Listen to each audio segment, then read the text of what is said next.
Your mama might be a millionaire. You might come from privilege. Your daddy might hook you up with a car. He might know people. He might be able to get you a job.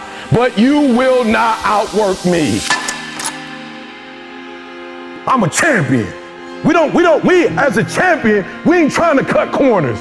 We ain't trying to see how much we can do and still be successful. I got a standard. I want to be the best. And I love Steph Curry. Steph said, making shots in workouts is no longer good enough. Put this down, finish. Write that down, type that to yourself, execute. Put that down, finish, execute. Let me tell you something, they treat people differently who execute. Nobody care what you're doing in practice. They don't got nothing to do with nothing. That don't count. Now, it don't count what you're doing in practice, it don't count. It don't count what you do first quarter, second quarter, third quarter. The most important quarter is the one you like where you won. Write that down, finish. Effort is not good enough. Ain't nobody paying you for effort. You don't get paid for effort. You don't get paid for trying. Some of you like, that's too much. Well, you're not gonna be a champion.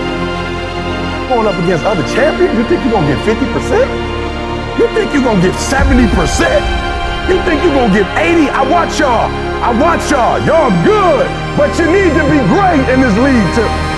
You're real good at what you do, but some of you don't finish. You look good in the first. You look good in the second. But the fourth with the last 3 minutes, I can tell. With the last three. Listen to me.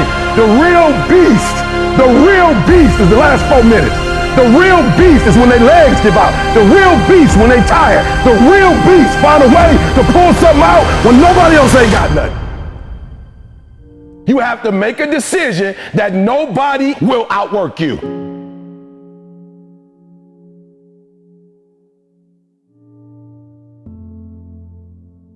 What you got to do in practice is 1, 2, 3.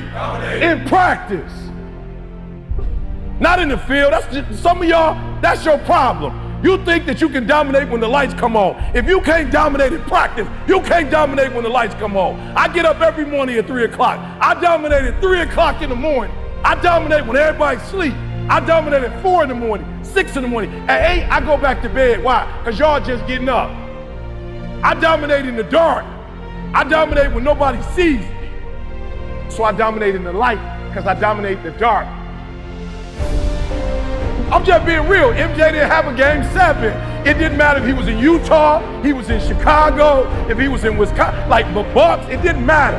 What Mike's mentality was, whoever we play, I'm going to dominate these individuals. That's what I'm going to do. Now, I'm not trying to be disrespectful, so I'm not going to say no other name because I don't want y'all to be like, I don't want to hear what my man got to say. But there are other guys who are good, who considered great. They go to game 7 and it takes the last second for them to win the game. Mike was like, 3-peat, nope, come back. Another 3-peat, dominating. So I need y'all to do me a huge favor. Like, I need you to eat, sleep, breathe, dominate. You can't win it if you can't see it. You gotta see each one. The vision. You gotta see yourself winning in practice. You gotta see yourself winning the game. The SEC East, you gotta see yourself. Then the championship, you gotta see yourself. Then the playoffs, you gotta see yourself. Wake up every single day. I was here before I was here. I was up this morning here. I've been here before. I was in this spot right here. I was talking from right here. I envisioned it. I saw it already. I don't even gotta hit an alarm clock. My body like, yo, eat, 2:30, get up, eat, 2:45, 1, 2, 3, discipline, 1, 2, 3, 1, 2, 3. Discipline is you do it so long, so hard, and you're so passionate about it that even when you don't feel like it, you still operate at the highest level. I dominate. Where I go, stuff happens. I dominate. 1, 2, 3. 1, 2, 3. 1, 2, 3.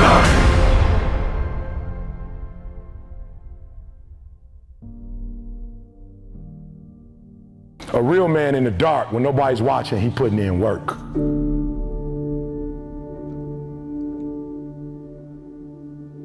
Just because you got here don't mean your 30's gonna look like this.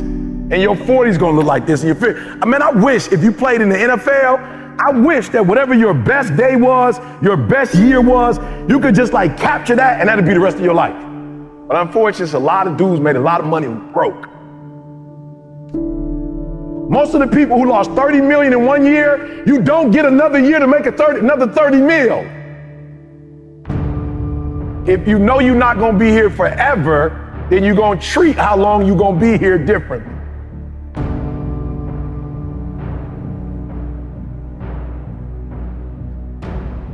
What's your standard?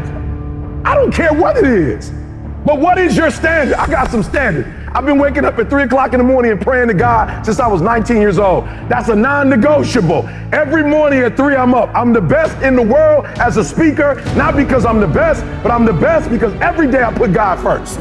That's my standard. I don't care if I'm in Dubai, 3 o'clock. I don't care if I'm in Cali, 3 o'clock. I don't care if I'm down south, 3 o'clock. That's my standard. I've been married 31 years. I've only had sex with one woman my entire life. That's my standard.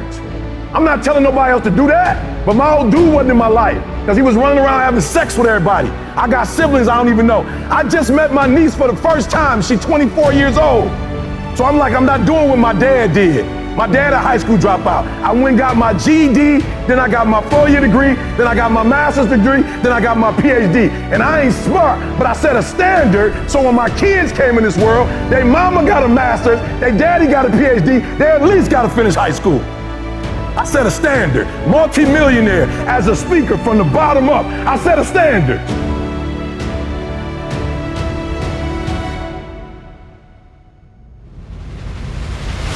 It's gonna be a fight. You can't keep doing this for maybe your freshman year, maybe your sophomore year, but at some point, you gotta go take the life out of it. At some point, you just gotta, took me 12 years to get the 4-year degree. And in the master's, I was like, and somebody said, get the PhD, and I was like, no. And it was like, come on, E, get the PhD. And when I just started going after life and taking it by its throat, not getting to some of y'all get to the line. You gotta take that thing out, like, you gotta take the breath out. So some of y'all are afraid of math. Go after it.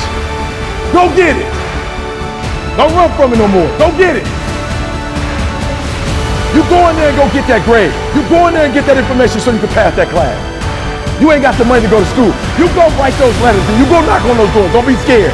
You need this degree. Go knock on those doors. Go get that scholarship. Don't be scared to ask. Knock on the door. Knock. Speak. Come on, ask. And it's gonna be given to you. You gotta go get it.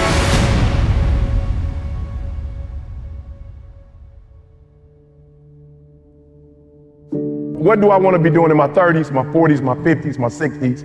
And what you do today, every day when you walk in this joint, what you do today is going to determine how you live at 30, at 40, at 50, at 60. And y'all got a head start, man. Woo!